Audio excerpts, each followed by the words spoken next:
Hello बच्चों, क्या हाल चाल? कैसा? इलेक्ट्रिकल रेजिस्टिविटी आप लोगों को इलेक्ट्रिकल रेजिस्टेंस के बारे में बताया। इलेक्ट्रिकल रेजिस्टेंस में हमने आप लोगों को बताया ओम लॉ। ओम लॉ आप लोगों को समझ में आया तो होगा। ओम लॉ जो होता है बेसिकली क्या करता है कि आप लोगों का डिपेंड करता है चार टाइप के फैक्टर पे। चार इफेक्टिंग फैक्टर जो हैं उसमें ओम लॉ में आप लोगों को समझाए थे। तो डायरेक्टली प्रोपोर्शनल टू क्या होता है? लेंथ के होता है। ठीक है, लेंथ जैसे आप बढ़ाते जाओगे, ठीक है, आपका रेजिस्टेंस क्या होगा? बढ़ता जाएगा। ठीक है ना। दूसरा आपको एरिया भी बताया था। एरिया आप जैसे जैसे उसका इंक्रीज करते हो, एरिया अगर उसका डबल करते हो तो रेजिस्टेंस क्या हो जाता है? आपका हाफ हो जाता है, क्योंकि रेजिस्टेंस डायरेक्टली इन्वर्सली प्रोपोर्शनल था क्या? एरिया के था। ठीक है ना। थर्ड हमने आपको बताया था कि टेम्परेचर का बताया था आप लोगों को। टेम्परेचर अगर आप बढ़ाते जाओगे तो आपका किसी भी कंडक्टर का या टेम्परेचर बढ़ाते जाओगे तो उसमें रेजिस्टेंस आप लोगों का बढ़ता जाएगा। ठीक है ना। और उसके बाद हमने आप लोगों को बताया था कि मेटल के बिहेवियर पे भी डिपेंड करेगा। ठीक है ना, मेटल के बिहेवियर पे। जैसा कि आप लोगों को बताया था मैंने कि अगर कोई कंडक्टर है, ठीक है ना, उसका जो है रेजिस्टेंस क्या रहेगा? उसका रेजिस्टेंस जो है आप लोगों का कम रहेगा। ठीक है ना। और उसी की जगह अगर आपने क्या ले लिया? कोई एलॉय ले लिया। क्या ले लिया? कोई एलॉय ले लिया, या आप जैसे कि आपने मैग्नीन है, टंगस्टन है, ठीक है ना, इस टाइप के आपने ले लिए तो वहां पर आपका रेजिस्टेंस ज़्यादा लगेगा। ठीक है ना, रेजिस्टेंस की वैल्यू बढ़ेगी, आर की वैल्यू बढ़ जाएगी। ठीक है ना। कॉपर की तुलना में नाइक्रोम वगैरह रेजिस्टेंस क्या बताएगा? 60 टाइम्स बढ़ जाता है। ठीक है ना, 60 टाइम तक बढ़ जाता है। उसकी भी हम आपको आगे लिस्ट प्रोवाइड करेंगे। ठीक है ना। उस लिस्ट प्रोवाइड कराएंगे तब आप लोग उसको देखेंगे तो आप लोगों को और ज़्यादा जो होगा उसके बारे में आप लोगों को और ज़्यादा समझ में आ जाएगा। ठीक है ना।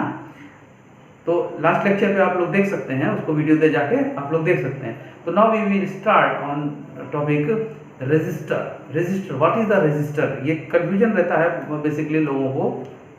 उसके बारे में हम आपको बात करते हैं कि आप लोगों का रेजिस्टर क्या होता है। ठीक है ना। रेजिस्टर बेसिकली क्या है? आपका एक तरह से रेजिस्टेंस वायर। ठीक है ना। रेजिस्टर को हम लोग रेजिस्टेंस वायर भी बोल सकते हैं। ठीक है ना। एक तरह की ये क्या है? फिजिकल डिवाइस होती है। फिजिकल क्या डिवाइस? हम भी बना सकते हैं इसको। हम क्या कर सकते हैं? और जैसा कि हमने आप लोगों को बताया था, ठीक है ना, जैसा भी हमने आप लोगों को बताया था, क्या बताया था आप लोगों को मैंने? आप लोगों का रेजिस्टर,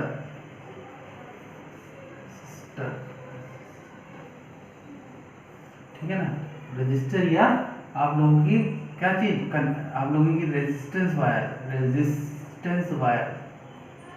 ठीक है ना, रेजिस्टेंस वायर। ये आप लोगों का रेजिस्टेंस वायर आप लोगों को हमने बताया ना कैसे बना सकते हो आप लोग रेजिस्टेंस वायर। आप लोग फिजिकल, आप लोगों की एक तरह से क्या है? एक physical device, basically physical device होती है जो कि आप लोग बना सकते हो। फिजिकल डिवाइस जो आप लोग क्या करते हो? अपने प्रिंसिपल कैरेक्टरिस्टिक किस पे?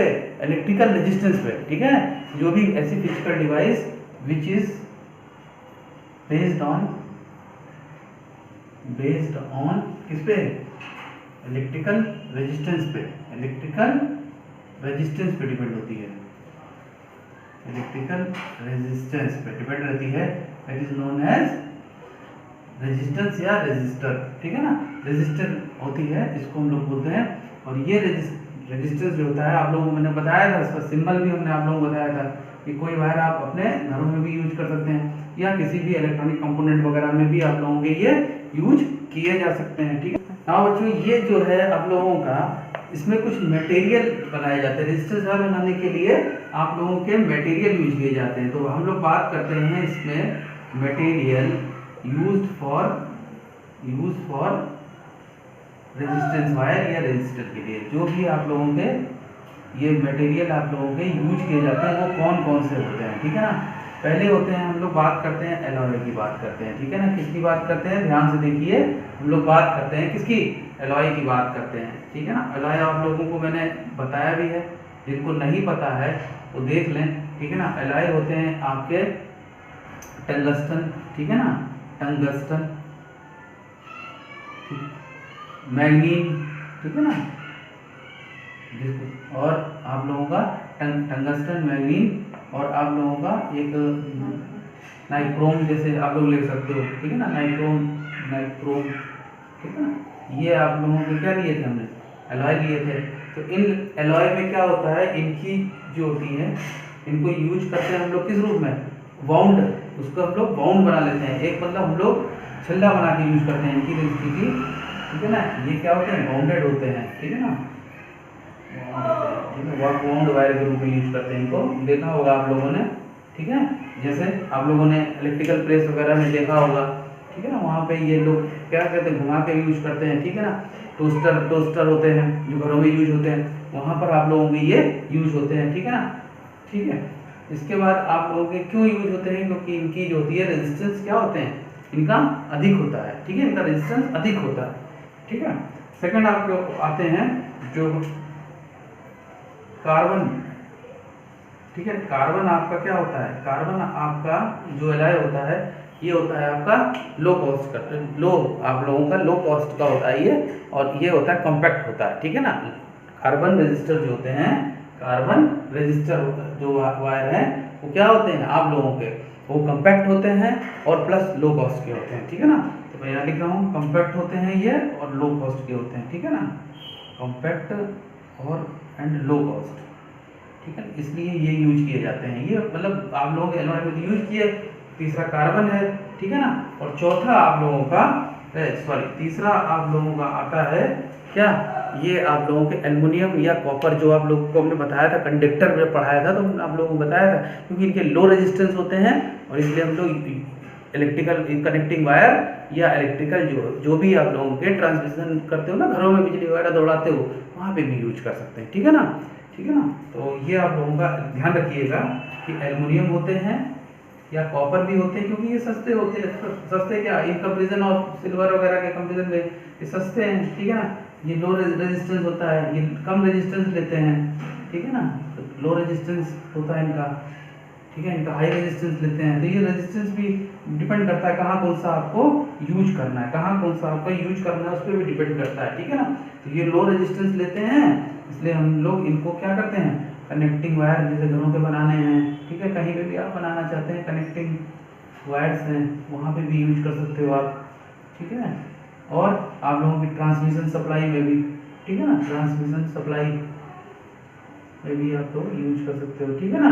तो ये चीज़ें विशेष हम लोग ध्यान रखिएगा, ठीक है ना, ये हमने आप लोगों को डिटेल पॉइंट दिए, ठीक है। Now we will discuss on the topic linear and non linear resistance. Linear and non linear resistance, जैसा कि मैंने आप लोगों को बता रखा था कि लीनियर रेजिस्टर या रेजिस्टेंस वायर वो होते हैं जो ओम लॉ का पालन करते हैं। ओम लॉ बताया था आपको, V/I का रेशियो है, ठीक है ना। R जो होता है बेसिकली R = V/I। तो आप लोगों का जो भी आप लोगों के लीनियर रेजिस्टेंस होंगे, लीनियर मतलब एक जैसा व्यवहार करने वाले, एक जैसा व्यवहार करने वाले, ये किसमें, इसमें देखिए एक जैसा व्यवहार मिलेगा आपको, ठीक है ना, लो रेजिस्टेंस मिलेगा लेकिन एक जैसा मिलेगा, ठीक है ना। एलॉय वगैरह में ऐसा नहीं होगा, ठीक है। आप लोगों का टेम्परेचर बढ़ाओगे, टेम्परेचर बढ़ाया तो पता चला बढ़ गया, कम किया तो कम हो गया, इस तरह से नहीं, ठीक है ना। एक सर्टेन टेम्परेचर पे आप लोगों का बिहेवियर सेम रहे, तो that is known as the linear resistor. और जो है आप लोगों का वो ओम नियम का भी पालन करेंगे, ओम लॉ को भी सेटिस्फाइड करेंगे, और जो आप लोगों के नॉन लीनियर होते हैं वो ओम लॉ का पालन नहीं करते, ठीक है ना। तो इसमें जो कंडक्टर है, ठीक है ना, वो कंडक्टर कहलाते हैं ओमिक, और जो आप लोगों के ओम लॉ को फॉलो नहीं कर रहे हैं तो वो कहलाते हैं नॉन ओमिक कहलाते हैं। क्या कहलाते हैं, नॉन ओमिक, ठीक है ना।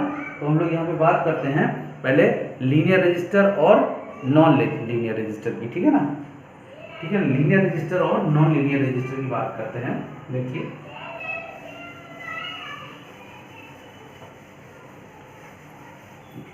बात करते हैं लीनियर की, लीनियर रजिस्टर, है ना, और एक होते हैं नॉन लीनियर रजिस्टर्स की बात करते हैं। इसमें क्या होता है लीनियर में, आप लोगों का जो ये एक हम ग्राफ खींचते, देखिए ये हमने इधर वोल्टेज ले लिया और इधर हमने क्या ले लिया, करंट ले लिया, देखिए। जैसे जैसे हमने आपको बताया था वोल्टेज बढ़ाते जाएंगे, जैसे जैसे आप वोल्टेज बढ़ाते जाएंगे किसी भी उसमें कंडक्टर में, तो ये क्या होगा आप लोगों का डायरेक्टली प्रोपोर्शनल रहेगा, ठीक है ना। और डायरेक्टली प्रोपोर्शनल होगा तो आई भी क्या होगा आपका उसी के सापेक्ष जो होगा वो भी आपका देखिए इस तरह से, ठीक है ना, इस तरह से होता जाएगा आपका कि वोल्टेज बढ़ाओगे तो V = IR, इस तरह लिखिए आप लोग कि जैसे जैसे V = IR, V = IR, इस तरह समझिए कि हमने इसका क्रॉस मल्टीप्लिकेशन कर दिया। तो जहाँ जहाँ आप V बढ़ाते जाओगे तो I भी उसी के प्रोपोर्शनल में क्या होता जाएगा, बढ़ता जाएगा। तो इस तरह से आपको एक ग्राफ मिलेगा, ठीक है ना, that is known as the straight line graph, is known as the linear resistor, ठीक है ना। और नॉन लीनियर के केस में, ठीक है ना, नॉन लीनियर के केस में क्या होगा, आप लोगों को लीनियर ग्राफ नहीं मिलेगा, ठीक है ना, आप लोगों को लीनियर ग्राफ नहीं मिलेगा, ठीक है ना। देखिए आप लोगों को कुछ इस टाइप से आप लोगों को ग्राफ तैयार होगा, इस टाइप से देखिए ये पैराबोलिक टाइप का ग्राफ आएगा, ठीक है, जब आप V और I के बीच में ग्राफ खींचते हैं, ठीक है। तो यहाँ पे आप लोगों को समझ में आ रहा होगा कि जब हम इसका स्लोप निकालने की बात करें, स्लोप समझते हैं ना आप लोग, स्लोप ये होता है बेसिकली इसके बीच में कितना भी इसका एंगल, कितने एंगल से ये क्या कर रहा है, कितने एंगल से ये झुका हुआ है ये ग्राफ। तो आप लोग यहाँ पे एक परपेंडिकुलर लाइन खींच दीजिए और यहाँ पे एक परपेंडिकुलर लाइन खींच दीजिए, ठीक है ना। तो ये जो एंगल आएगा, ये जो आप लोगों का एंगल देखिए बन रहा है, ठीक है, ये angle that is known as the theta, theta is known as, आप लोग आगे 10th क्लास में पढ़ेंगे आप लोग क्या पढ़ रहे होंगे हम लोग ट्रिग्नोमेट्री, क्या साइन अपॉन कॉस, ठीक है ना। साइन अपॉन कॉस का मतलब क्या होगा, ये वाली हाइट और ये वाली हाइट आपने डिवाइड कर दी, समझ रहे ना, ये हाइट जैसे मान लीजिए आप इसको AB मान लीजिए और इसको C मान लें, तो AB अपॉन क्या BC = क्या हो गया आपका tan थीटा हो गया, क्या हो गया tan थीटा हो गया, ऑलराइट tan थीटा। तो tan थीटा = बेसिकली क्या कहलाएगा, इसका स्लोप कहलाएगा, इस लाइन का स्लोप कहलाएगा, ठीक है। तो उसको हम क्या बोल सकते हैं, delta V upon delta I भी बोल सकते हैं, क्योंकि ये छोटा सा सेगमेंट है डेल्टा V का है और ये क्या है छोटा सेगमेंट क्या है करंट का हो गया। तो जो V/I का रेशियो है वहाँ R क्या हो गया आपका, R कांस्टेंट मिलेगा आपको, R क्या मिलेगा, कांस्टेंट मिलेगा, ठीक है ना। R जो है यहाँ पे आपको कांस्टेंट मिलेगा, दैट इज नोन एज, आप लोगों का इसका मतलब ये ओम लॉ का फॉलो कर रहा है, ये ओम लॉ का फॉलो कर रहा है, ठीक है ना, इसलिए ये क्या कहलाएगा, ओमिक कहलाएगा, ठीक है। इसलिए ऐसा जो भी वायर होगा या जो भी फॉलो कर रहा होगा that is known as ohmic, ठीक है। लीनियर रेजिस्टेंस जो होते हैं जनरली ओमिक में होते हैं। और नॉन ओमिक में जब हम लोग बात करते हैं, जब इनका आप सोचोगे कि हम इन पे स्लोप निकालें, स्लोप निकालने में क्या होगा बेटा, इनमें क्या होगा आप देखिए, इन पे आप स्लोप निकालने की अगर बात करते हैं यहाँ पर, तो इसका स्लोप क्या होगा, अनसर्टेन आएगा, ठीक है। tan थीटा इसका जो है वो क्या होगा, tan थीटा वेरी करेगा, ठीक, tan थीटा वेरी करेगा, ठीक है। तो वेरी करने के कारण जो है इसका जो है स्लोप आप नहीं निकाल पाएंगे। यहाँ पर R जो है आपका कांस्टेंट नहीं है, R क्या हो रहा है, पहले तो क्या हो रहा है कांस्टेंटली चल रहा है, फिर थोड़ा इंक्रीज कर रहा है, फिर कांस्टेंट हो जा रहा है, ठीक है ना। R भी आपका क्या कर रहा है, वेरी कर रहा है, ठीक है, वेरीज कर रहा है, ठीक है। तो इसलिए ये क्या हो गया, इस टाइप के अगर कंडक्टर यूज करते हो तो वो नॉन ओमिक हो गए, क्या हो गए, नॉन ओमिक। और इसमें अगर ओम लॉ फॉलो कर रहा है तो वो कहलाता है आपका ओमिक, ठीक है। तो ये बात ध्यान रखिए। तो ये हो गए आपके जनरली आपको इस लॉ को फॉलो कर रहे हैं वो आपके हो गए ओमिक कंडक्टर, ठीक है ना। और ये हो गए नॉन ओमिक, ओके, बात समझ में आ रही ना, ठीक है। तो ये ध्यान रखिएगा आप लोग, ठीक है, ये विशेष चीज है, वो चीज आती है। तो अब हम लोग स्टूडेंट बात करेंगे रेजिस्टिविटी की, ठीक है ना। रेजिस्टिविटी भी आपका इंपॉर्टेंट है और ये रिलेटेड है किससे, आपका रेजिस्टिविटी जो है आप लोग रेजिस्टेंस से ही रिलेटेड है। रेजिस्टिविटी की बात करते हैं अगर हम लोग, तो ये भी आप लोगों का रेजिस्टेंस का ही पार्ट है, ठीक है ना। तो रेजिस्टिविटी को समझने से पहले आप लोग ये समझिए कि ये एक तरह से प्रॉपर्टी है, ठीक है ना, ये एक तरह से स्पेसिफिक प्रॉपर्टी है किसकी, रेजिस्टेंस की। तो आप लोग इसको इस तरह से भी बोल सकते हैं, रेजिस्टिविटी को आप लोग स्पेसिफिक रेजिस्टेंस भी बोल सकते हैं, क्या बोलते हैं, स्पेसिफिक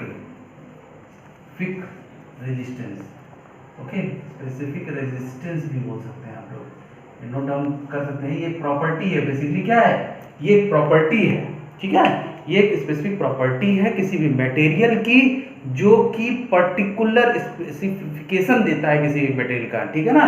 तो नोट डाउन कर सकते हैं, it is particular property particular property which gives proper specification of material, proper specification of given material, जो भी आप लोगों का मटेरियल दिया गया है, ठीक है ना, जिसकी हमें रेजिस्टिविटी निकालनी है, जिसका रेजिस्टेंस पता है आप लोगों को, उसका आप क्या कर सकते हो, उसकी आप प्रॉपर्टी निकाल सकते हो। ये रेजिस्टिविटी क्या है, एक प्रॉपर्टी है जो कि आप लोगों को पता होना चाहिए कि फिजिकल कंडीशन पे भी डिपेंड करती है। ये आपका गिवन फिजिकल कंडीशन पे भी डिपेंड करती है। Material depend on physical condition, depend on किस पे, फिजिकल कंडीशन क्या होती है, जैसे कि आपका टेम्परेचर है, ठीक है ना, टेम्परेचर है, टेम्परेचर पे अगर आप टेम्परेचर बढ़ा रहे हो या प्रेशर बढ़ा रहे हो तो क्या होगा, फिजिकल कंडीशन, तो उसकी रेजिस्टिविटी घटेगी बढ़ेगी, क्या होगा, ठीक है। लाइक टेम्परेचर है, जैसे आप लोगों का प्रेशर है, ठीक है, सब चीज़ों पे भी आप लोगों की डिपेंड करेगी, ठीक है ना। ओके ओके गाइस, तो ये चीज़ जिससे ध्यान रखना, ठीक है ना। अब हम लोग बात करते हैं कि रेजिस्टिविटी किन चीज़ों पर डिपेंड करती है, रेजिस्टिविटी किन चीज़ों पर डिपेंड करती है, ठीक है ना। तो सबसे पहले आप लोग देखिएगा कि रेजिस्टिविटी जो होती है, जैसा कि हम लोग जानते हैं इसका कि रेजिस्टिविटी जो होती है वो डिपेंड करती है किस पे, डिपेंड ऑन फैक्टर जो भी हैं उसके, कि ये आप लोगों की रेजिस्टिविटी जो डिपेंड करती है R equal to rho by L, जैसे आप लोगों को फार्मूला पढ़ा है, ठीक है ना। तो rho equal to R A by L, तो ये तो एक होगा क्या, एरिया के डायरेक्टली प्रोपोर्शनल है, ठीक है ना। रेजिस्टिविटी एरिया के जैसा रेजिस्टेंस में था उसका बिल्कुल उल्टा, रेजिस्टिविटी एरिया के डायरेक्टली प्रोपोर्शनल है। दूसरा आप लोगों का क्या है, रेजिस्टिविटी जो है वो लेंथ के इनवर्सली प्रोपोर्शनल है, ठीक है ना। और रेजिस्टिविटी जो है डायरेक्टली प्रोपोर्शनल किसके है, आर के, ठीक है। इन तीनों चीज़ों पे डिपेंड करेगी, इन तीनों चीज़ों पे सिंपल है, ये आपका डिपेंड करेगी, ठीक है ना। अगर आप एरिया बढ़ाते जाओगे तो रेजिस्टिविटी बढ़ती जाएगी, उसमें क्या था, एरिया बढ़ाते हो डबल करते हो तो रेजिस्टेंस क्या होता था, कम होता था, ठीक है ना। तो और लेंथ क्या करते थे, वहां पे लेंथ क्या करते थे, डबल करते थे, रेजिस्टिविटी क्या हो जाती थी, डबल हो जाती थी, ठीक है ना, लेंथ पे, ठीक है। लेंथ अगर डायरेक्टली प्रोपोर्शनल होता था, यहाँ पे आप लेंथ बढ़ाते जाओगे तो रेजिस्टिविटी क्या होगी, डिक्रीज होती जाएगी, ठीक है ना। और रेजिस्टेंस की बात रही बात, तो रेजिस्टेंस डायरेक्टली प्रोपोर्शनल होता है, जितना आपका वायर का रेजिस्टेंस होगा, ठीक है ना, रेजिस्टिविटी भी उतनी ही अधिक होगी, ठीक है ना। जितना भी वायर का रेजिस्टेंस होगा, जैसे एलॉय का केस की बात करते हैं, तो एलॉय की रेजिस्टिविटी भी अधिक होगी, ठीक है, समझ रहे हैं। जबकि कंडक्टर वगैरह की रेजिस्टिविटी आप लोगों की क्या होगी, कम होगी, क्योंकि उसका रेजिस्टेंस भी क्या है, कम है, ठीक है ना, रेजिस्टेंस भी कम है, ठीक है ना। तो हम इसको इस तरह से भी डिफाइन कर सकते हैं आप लोगों का कि रो बराबर, रो किस पे डिपेंड हो गया, ध्यान दीजिए, रो किस पे डिपेंड हो गया, रो हो गया डिपेंड पे एरिया के डायरेक्टली प्रोपोर्शनल हो गया, और लेंथ के इनवर्सली प्रोपोर्शनल हो गया, और आर जो है डायरेक्टली प्रोपोर्शनल होता है। तो रो बराबर R into A by L, rho बराबर R into A by L, ठीक है ना। अब हम लोग क्या करते हैं, इसकी हम लोग यूनिट निकालने की बात करते हैं बेटा, हम लोग इसकी यूनिट की बात करते हैं। तो मैं यहीं पे आप लोगों को यूनिट निकाल के दिखाता हूँ, कितने इजी गोइंग आप लोग यूनिट निकाल सकते हैं। इसकी यूनिट की जरूरत आप लोगों को हायर क्लास में पड़ेगी, आप लोगों को हायर क्लास में इस तरह से पड़ेगी कि आप लोगों की यूनिट आर की कितनी थी, इसकी वैल्यू पुट करते जाइए आप, ठीक है ना। यूनिट ऑफ रेजिस्टिविटी देखिए, इसकी वैल्यू पुट करते जाइए, ठीक है ना। देखिए थोड़ा, आर को किससे डिनोट करते हो आप, ओम से, किससे डिनोट करते हो, ओम का साइन क्या है, ये है, क्या है, ओम का साइन ये है आप लोगों का, ठीक है ना। देखिए थोड़ा मार्कर, आर का साइन क्या है, ओम, ठीक। एरिया का क्या होता है आप लोगों को पता है, एरिया का क्या होता है, एरिया का metre square, length into length, okay okay guys, length का क्या है, मीटर है, ओके गाइस। तो मीटर मीटर कैंसिल हो जाता है और आप लोगों की यूनिट आ जाती है किसकी, रेजिस्टिविटी की, ohm into metre, ohm into metre, ठीक है ना। ये आप लोगों की यूनिट आती है, ये ध्यान रखिएगा, ठीक है ना। ये डिपेंडिंग फैक्टर पे क्या क्या डिपेंडिंग फैक्टर है ये ध्यान रखिए, और इसकी यूनिट आप लोग प्लीज ध्यान रखिए, ठीक है ना। तो ये आप लोगों के लिए इंपॉर्टेंट है, ठीक है ना। अब हम लोग बात करते हैं, मान लीजिए इसको हमें डिफाइन करना हो, अब हमें इसकी डेफिनेशन देनी हो, किसकी, रेजिस्टिविटी की बात करिए, डेफिनेशन की बात करते हैं अपन इसकी डेफिनेशन भी आप खुद से बनाइए। देखिए ये फंडामेंटल है, रटने की जरूरत नहीं है।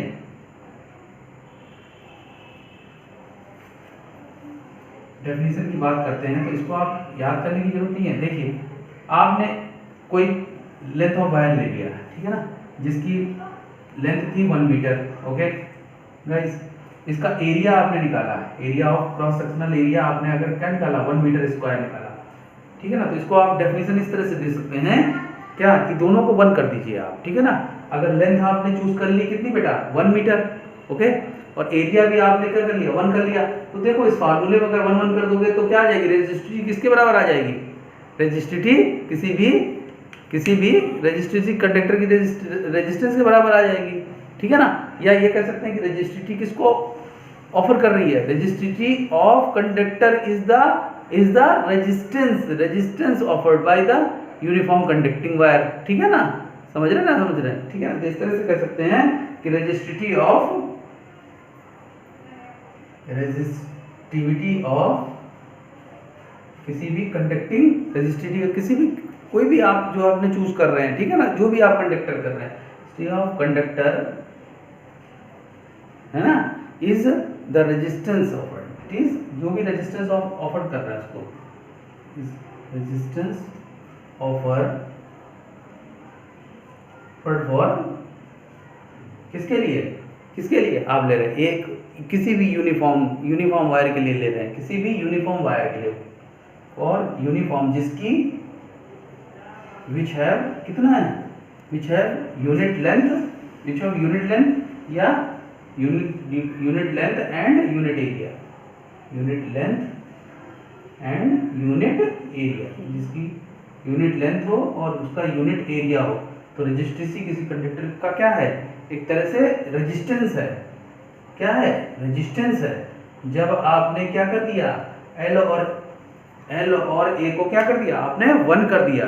समझ में आ रहा है, ठीक है ना, क्लियर है आप लोगों को कि आप लोगों ने इसको 1 कर दिया तो आपकी जो रेजिस्टिविटी है वो रेजिस्टेंस के बराबर हो जाती है। तो resistivity of conductor is a resistance offered for किसी भी यूनिफॉर्म किसके लिए, यूनिफॉर्म कंडक्टर के लिए, जो भी आप ले रहे हैं, जो भी आप चूज कर रहे हैं, ठीक है ना, उसके लिए जब हमने उसकी क्या ले ली, यूनिट लेंथ ले ली और यूनिट एरिया की बात की, ठीक है ना। तो इस तरह से इस डेफिनेशन को डिफाइन कर सकते हो, ठीक है ना, इसको बता सकते हो आप फार्मूला वे में। ये इसका फार्मूला है, it is the basic most important formula, okay guys, और ये इसकी यूनिट है, ठीक है ना।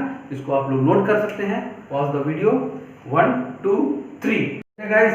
तो अब हम लोग बात करते हैं रेजिस्टिविटी की बात कर रहे हैं। रेजिस्टिविटी का टेम्परेचर पे क्या फर्क पड़ता है, टेम्परेचर अगर बढ़ाओगे तो क्या होगा, घटाओगे तो क्या होगा, ठीक है ना। तो बेसिकली जो होता है रेजिस्टिविटी को टेम्परेचर बढ़ाने पर, जो मेटल का केस है, मेटल के केस में अगर हम लोग बात करते हैं तो मेटल में जो होती है रेजिस्टिविटी, जो इसमें आप लोगों का इंक्रीज करती है जब इंक्रीज टेम्परेचर करोगे, ठीक है ना। तो हम लोग बात करते हैं कि इसको मैं रेजिस्टेंस और रेजिस्टिविटी जो भी कि सब्सटेंस की टेम्परेचर पे क्या डिपेंड करती है, कोई डायरेक्टली प्रोपोर्शनल है, ठीक है ना। रेजिस्टेंस और रेजिस्टिविटी जो भी है आप लोगों की रेजिस्टिविटी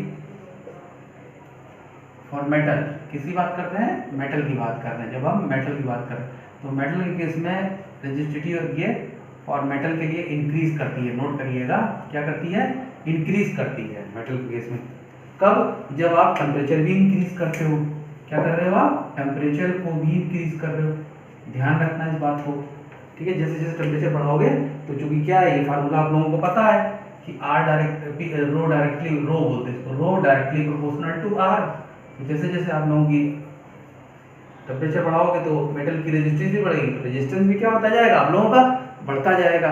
लेकिन इंसुलेटर और सेमीकंडक्टर के केस में डिक्रीज करेगा, ठीक है ना।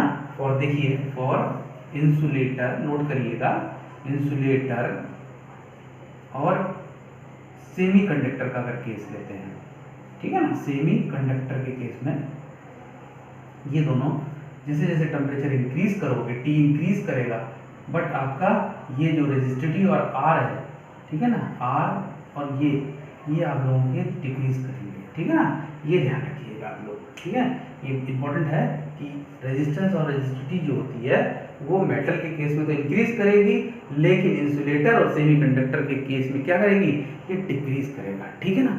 ये इंपॉर्टेंट पॉइंट है, ठीक है ना, आप लोगों के आ भी सकते हैं ये। अब आती है बात हम लोग की कि अगर हम लोग ने किसी भी करंट किसी फ्लो में बढ़ाते हैं, करंट किसी भी फ्लो में बढ़ाते हैं तो कंडक्टर क्या हो जाता है, आप देखते होंगे ज़्यादा करंट जा रहा है तो रेजिस्टेंस बढ़ता जाएगा, ठीक है ना। जितना ज़्यादा आप करंट किसी कंडक्टर बढ़ाते होगा और उतना ही वो क्या जाएगा, हॉट होता जाता है, ठीक है ना। एक नोट पॉइंट करिए आप लोग, क्या, if current is increasing in conductor, if current is increasing, अगर बढ़ा रहे हैं आप धीरे धीरे, इंक्रीजिंग इन कंडक्टर में अगर आप बढ़ा रहे हैं तो कंडक्टर आपका क्या होता जाएगा, बिकम हॉटर होता जाएगा, गर्म हो जाएगा, ठीक है ना। कंडक्टर आपका हॉटर हो जाएगा। कंडक्टर क्यों होता है ये भी बताता हूँ, कंडक्टर बिकम हॉटर, ठीक है, गर्म हो जाएगा, ठीक है। और जो है आप लोगों का ये गर्म क्यों हुआ, क्योंकि करंट ज़्यादा फ्लो पड़ा, ठीक है ना, ज़्यादा उसको काम करना पड़ा, ठीक है ना, किसको, करंट को, और आपका रेजिस्टेंस भी बढ़ जाएगा, उसका रेजिस्टेंस भी बढ़ता जाएगा। जितना आप इलेक्ट्रॉन फ्लो करेंगे उतना ही आप लोगों को क्या विरुद्ध में आप लोगों का इलेक्ट्रॉन को रोकोगे तो आप लोगों का रेजिस्टेंस भी आप लोगों का बढ़ता जाएगा, ठीक है ना, कंडक्टर के केस में, ठीक है। किसी भी कंडक्टर में जितना भी आपको लोगों को पता है, ये आप लोगों के क्या जा रहे हैं, इलेक्ट्रॉन जा रहे हैं, खटाखट ये आप लोगों के इलेक्ट्रॉन जा रहे हैं, तो आप लोगों को क्या हो रहा है, विरुद्ध इस साइड से आप लोगों की करंट बह रही है, तो जितना आप करंट बढ़ाते जाएंगे तो करंट को अपोज कौन कर रहा है, चल बहने वाले इलेक्ट्रॉन कर रहे हैं, ठीक है ना। तो इस तरह से वायर में क्या होगा, किसी भी कंडक्टर में रेजिस्टेंस भी बढ़ रहा है, और इस तरह से अंदर क्या हो रही है आप लोगों की, एक तरह से यहाँ पे इलेक्ट्रॉन आपस में लड़ रहे हैं, ठीक है ना, तो लड़ रहे हैं और इस तरह से उनका क्या हो रहा है, विरोध हो रहा है, रेजिस्टेंस बढ़ रहा है, तो धीरे धीरे क्या हो जाएगा, ये गर्म होंगे। जितना आप चाहोगे कि हमें करंट का ज़्यादा एडॉप्शन हो जाए, मिल सके हमें करंट, तो उस तरह से क्या होगा, इस तरह क्या होगा कि ये नॉन लीनियर रिलेशनशिप बना देंगे, क्या हो जाएंगे, इनके बीच में जो रिलेशनशिप तैयार होगी, देखिए ध्यान दीजिए कि इनके बीच में जो रिलेशनशिप तैयार होगी, ध्यान दीजिएगा, तो अब ये स्ट्रेट लाइन नहीं रह जाएगी, यहाँ से आपने क्या किया, V और I में क्या हो गया, रिलेशन बिगड़ गया, V और I में क्या हो गया, रिलेशन बिगड़ गया, ठीक है ना। जब आप बात करेंगे V और I के ग्राफ की बात करते हैं, V और I के ग्राफ कहते हैं, अब ये स्ट्रेट लाइन नहीं होके क्या हो गया, नॉन ओमिक टाइप का हो गया, क्या हो गया, नॉन ओमिक टाइप का हो गया, ठीक है ना। अब इसका एक्चुअल जो है, अगर ओम ला से जाता, ठीक है, तो ये फॉलो करता ओम ला, अब ये क्या हो गया, नॉन ओमिक हो गया, ठीक है, क्या हो गया, अभी आप लोगों को बताया था मैंने कि क्या हो गया, नॉन ओमिक रूट को फॉलो कर गया, ठीक है ना। तो इस तरह से क्या होता है कि रेजिस्टेंस एकदम से इनका बढ़ जाएगा, रेजिस्टेंस एकदम से बढ़ गया, ठीक है ना, आर अब कांस्टेंट नहीं रहा, एकदम बढ़ गया, तो जहां रेजिस्टेंस बढ़ेगा वहां पे वो क्या हो जाएंगे, वहां पे वो हीटअप होने लगेंगे, क्या होने लगे, वायर हीटअप होने लगेंगे, ठीक है ना। तो इस तरह से ध्यान रखिएगा कि करंट बढ़ाने पर क्या फर्क पड़ता है, ठीक है ना। ओके गाइस, तो now we will see on the some questions as per resistivity and resistance. अब हम लोग कुछ इंपॉर्टेंट क्वेश्चंस की बात कर रहे हैं जो कि आपके बोर्ड में आ सकते हैं, उस तरह से आप लोग कुछ क्वेश्चंस की बात करेंगे, ठीक है ना। Let us see please guys. तो क्वेश्चन की बात करते हैं कि कोई आपका कॉपर वायर है, ठीक है ना, कॉपर वायर है जिसकी आपकी गिवन है, लेंथ आपकी गिवन है, ठीक है ना, ये कॉपर वायर। तो हम लोग बात करते हैं, क्वेश्चन की बात करते हैं कि कोई कॉपर वायर अगर लेते हैं जिसमें कि आप लोगों को पता है कि उसका copper wire having copper wire इसकी लेंथ आप लोगों को दी गई है, क्या लेंथ दी गई है, क्या दी गई है आप लोगों को लेंथ कैलकुलेट, मान लीजिए लेंथ कैलकुलेट करनी गई है, ठीक है ना। उसका डायामीटर दिया गया है, डायामीटर अगर आप लोगों को दिया गया है, ठीक है, 0.5 ले लीजिए, 0.5 ले लीजिए, और रेजिस्टिविटी आप लोगों को गिवन है, रेजिस्टिविटी आप लोगों को गिवन है, रेजिस्टिविटी 1 आप लोग 1.7 × 10 - 2 ले लीजिए, 6 ले लीजिए, ओम मीटर ले लीजिए, कुछ भी ले लीजिए, ठीक है। और आप लोगों को डायमीटर रेजिस्टिविटी दी गई है, आप लोगों को मान लीजिए कैलकुलेट करनी है तो लेंथ,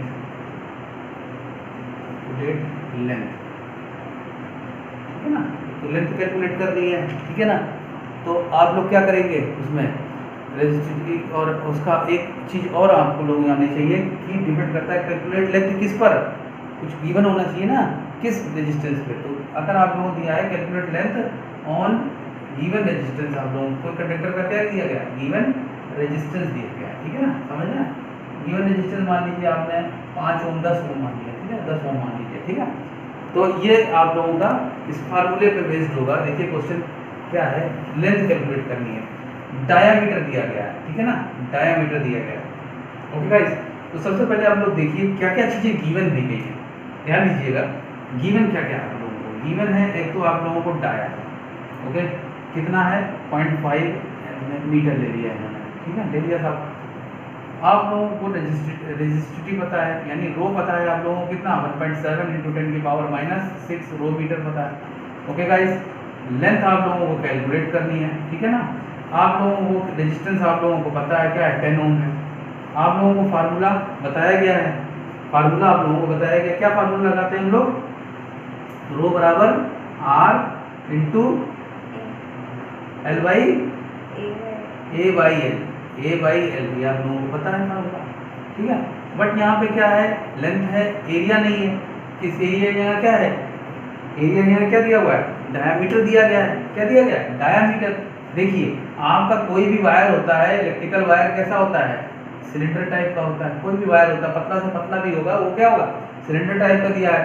डाया आपका दिया है कितना 0.5, डाया मतलब क्या है, ये पूरी चीज दी गई है आपको, ये डाया होता है। देखिए ये डाया होता है, ध्यान दीजिएगा, ये डाया होता है। अगर आप इसका, आपको क्या जरूरत पड़ती है, एरिया की। एरिया का फार्मूला क्या होता है, किसी भी जो सिलेंड्रिकल वायर है, वायर का एरिया का फार्मूला होता है πr²,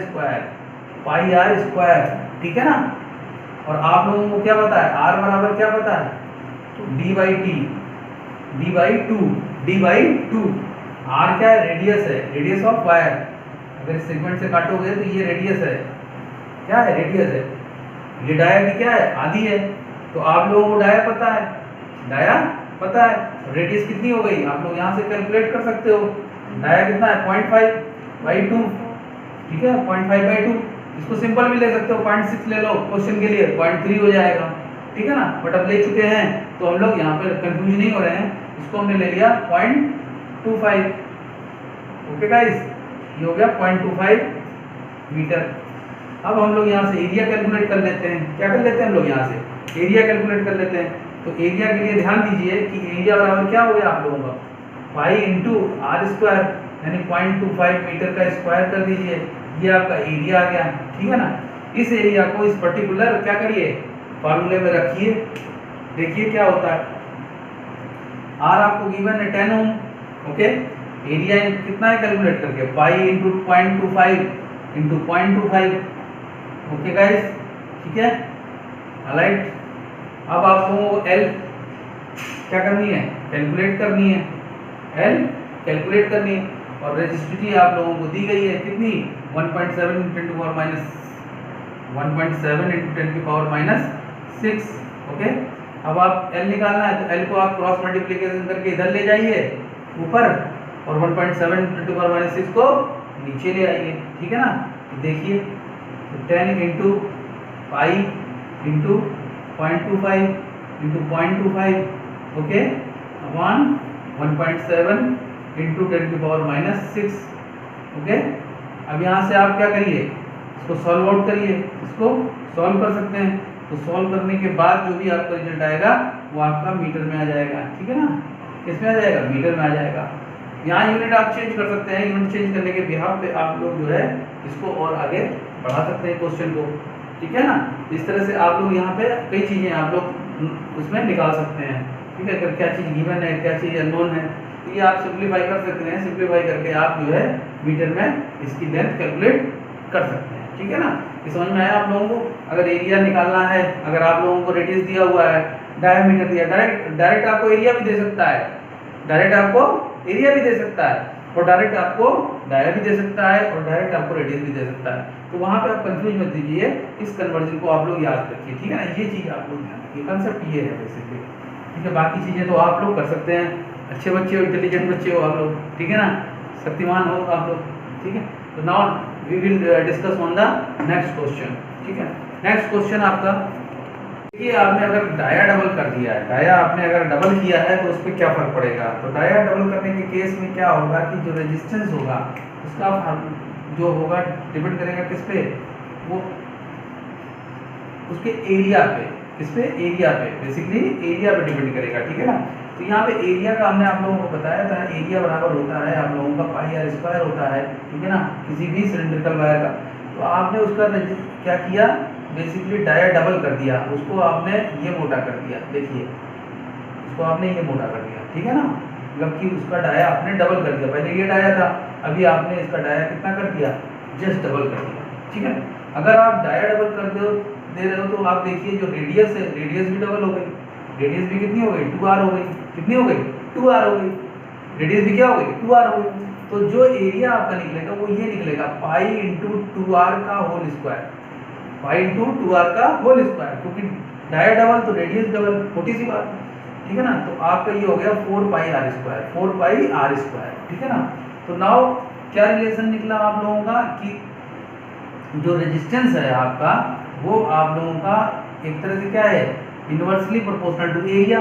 तो एरिया आपने कितना निकाला, 4 पाई आर स्क्वायर, ये वैल्यू कांस्टेंट है, ये वैल्यू कांस्टेंट है, मान लीजिए आप लोगों का चेंज तो होगा नहीं, तो कितनी हो गई आपकी, आप लोगों का रेजिस्टेंस कितना हो गया, 1/4 हो गया।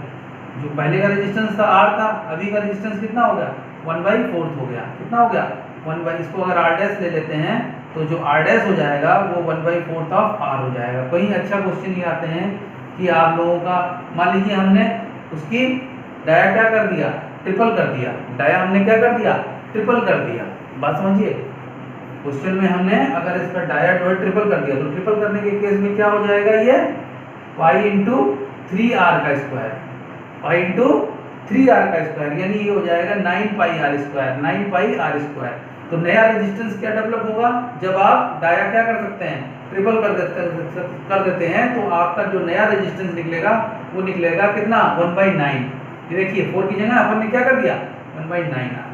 देखिए तो जो नया रेजिस्टेंस निकलेगा वो कितना निकलेगा, 1/9 हो जाएगा। कब, जब आपने इसका डाया क्या कर दिया, जब आपने इसका डाया ट्रिपल कर दिया, डाया 3 टाइम्स कर दिया, ठीक है ना। जब आपने इसका डाया जो है वो 3 टाइम्स कर दिया, डाया आपने 3 टाइम्स कर दिया, ठीक है, तब आप लोगों का ये निकलेगा। और यही क्वेश्चन अगर मैं और भी इसको वो करूं कि आपने अगर डाया क्या कर दिया, हाफ कर दिया, डाया आपने अगर हाफ कर दिया, इसको आप हाफ कर दीजिए, ठीक है ना। तो यहाँ क्या करेंगे आप 2r नहीं करेंगे, यहाँ पे क्या करेंगे, r/2 करेंगे, ठीक है ना, r/2 करेंगे। r/2 करने से क्या होगा, r/2 करने से वो 4 क्या हो जाएगा, ऊपर पहुंच जाएगा, ठीक है ना। तो जो नया हो जाएगा जब आप डाया इसका हाफ कर देते हैं, ठीक है ना, तो ये जो नया रेजिस्टेंस हो जाएगा वो हो जाएगा 4r के बराबर, ठीक है ना। तो आप देखिए कि जब डाया जो है हाफ किया जा रहा है तो रेजिस्टेंस जो है वो बढ़ जाता है, और जब डबल किया जाता है तो रेजिस्टेंस, जो नया रेजिस्टेंस है जिसको हम R डैश बोल रहे हैं, वो 1/4 times of the old resistance हो जाता है, ठीक है ना। इस तरह से ये क्वेश्चन आप लोगों के इंपॉर्टेंट है और ये पूछे जा सकते हैं, ठीक है ना। ये आप लोग इसके रिलेशंस बेस्ड हैं, इसको तैयार रखिए, ठीक है ना। Now we discuss on the next question, let us see. Okay guys, नए क्वेश्चन में हम लोग जाते हैं। नए क्वेश्चन की जब हम लोग चर्चा करते हैं तो उसमें ये देखते हैं कि इसी टाइप का मैं आपको रिलेशन वाले क्वेश्चन ज़्यादा करा रहा हूँ। क्यों करा रहा हूँ कि इस टाइप के जो आपके कॉम्पिटिटिव एग्जाम्स होते हैं, NSO है, ये IMO, आप लोग के जो भी एग्जाम आएंगे उसमें आप लोगों को इस टाइप के क्वेश्चन फेस करने पड़ेंगे, ठीक है ना। तो क्वेश्चन बात करते हैं, ये 6 ओम रेजिस्टेंस वायर फोल्डेड, अगर कोई 6 ओम का आपने वायर लिया और उसको आपने क्या किया, फोल्डेड कर दिया, क्या किया, उसको आपने फोल्डेड कर दिया, क्या किया, फोल्डेड कर दिया, ठीक है ना। क्या हो गया, फोल्डेड करने पे डबल्ड हो जाता है, मान लीजिए folded and form doubled, in form of double हो जाता है ये। तो कैलकुलेट न्यू रेजिस्टेंस, कैलकुलेट करिए आप न्यू रेजिस्टेंस। अब आपको न्यू रेजिस्टेंस आपको कैलकुलेट करना है, ठीक है ना। जैसे कि कोई आपका वायर ये है, आप लोगों का ध्यान दीजिएगा, इसको हमने यहाँ से सेंटर से हमने इसको फोल्ड कर दिया। फोल्ड का मतलब इसको हमने घुमा के इसी पे कर दिया, इसको हमने घुमा के इसी पे ओवरलैप कर दिया, ठीक है ना। तो ये वाला जो पार्ट है, ये पार्ट है, मान लीजिए आपका पहले लेंथ क्या थी, एल लेंथ थी इसकी वायर की, ठीक है ना, एल लेंथ वायर की थी, ठीक है। अब ये एल लेंथ क्या हो जाएगी जब हाफ हो जाएगी, ठीक है ना, तो न्यू लेंथ क्या हो जाएगी, मान लीजिए इसकी L/2 हो जाएगी। जब ये वायर ऐसा हो गया, ये ओवरलैप किया, आफ्टर ओवरलैप ध्यान दीजिएगा, तो ये बन गया वायर, ये बन गया, ठीक है ना। ये बनते ही क्या हो जाएगा इसका, एक तो लेंथ इसकी L/2 हो गई, और जो एरिया था, एरिया बेसिकली क्या है, क्रॉस सेक्शनल एरिया, तो एरिया आपका क्या हो जाएगा, बढ़ जाएगा। एरिया क्या हो जाएगा आपका, डबल हो जाएगा, एरिया आपका बढ़ जाएगा। जैसा कि मैं आपको क्वेश्चन में बता रहा था कि एरिया जो है इसका डबल हो जाएगा। जैसे आप ओवरलैप करोगे तो इसका एरिया बढ़ जाएगा और लेंथ कम हो जाएगी। तो पहले आपकी रेजिस्टेंस था, फर्स्ट केस में, केस फर्स्ट में देखिए, फर्स्ट केस में जो इसका रेजिस्टेंस था वो था R=ρL/A था, ठीक है ना। तो गिवन रेजिस्टेंस कितना था इसका, मान लीजिए 6 ओम था। तो कब था, एज पर इक्वेशन 6=ρL/A। और उसी वायर को आपने सेकंड केस में जब उसको आपने क्या किया, उसको टर्न कर दिया, इसको फोल्डेड कर दिया, है ना, डबल कर दिया। तो डबल करने पे जो नया रेजिस्टेंस आपको निकालना है वो आपको कैलकुलेट करना है, ठीक है ना। रेजिस्टिविटी क्योंकि सेम वायर है, रेजिस्टिविटी सेम रहेगी।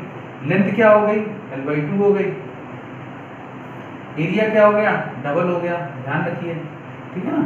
तो अब क्या हुआ, यहाँ पर नया जो रेजिस्टेंस बना ρL/4A। ओके गाइस, अब आपकी ये क्वेश्चन नंबर क्या आ गई, फर्स्ट आ गई, ये क्वेश्चन नंबर सेकंड आ गई। ध्यान दीजिए, इसको आप क्या करिए, डिवाइड कर दीजिए, ठीक है ना। जब आप डिवाइड करेंगे देखेंगे आप कि ये टर्म आपके कैंसिल आउट हो जाएंगे। कौन से टर्म आपके कैंसिल आउट हो जाएंगे, ये ध्यान दीजिए, 6/r'(ρL/A/ρL/4A। रो कैंसिल हो गया, देखिए, ठीक है ना। यहाँ पे L से L कैंसिल होगा, A से A कैंसिल होगा, 4 ऊपर पहुंचेगा, ठीक है ना। ओके, डन है, ठीक है। तो ये हो जाएगा आपका 6/4r', ओके। तो आप लोगों का जो r' निकल के आएगा, जो आपका r' निकल के आएगा वो क्या हो जाएगा, 6/4, ओके। r' आपका जो निकल के आ रहा है वो आ रहा है 6/4, और 6/4 को आप 3/2 लिख सकते हो, और 3/2 को ओम, आपका ये आंसर आ गया नया।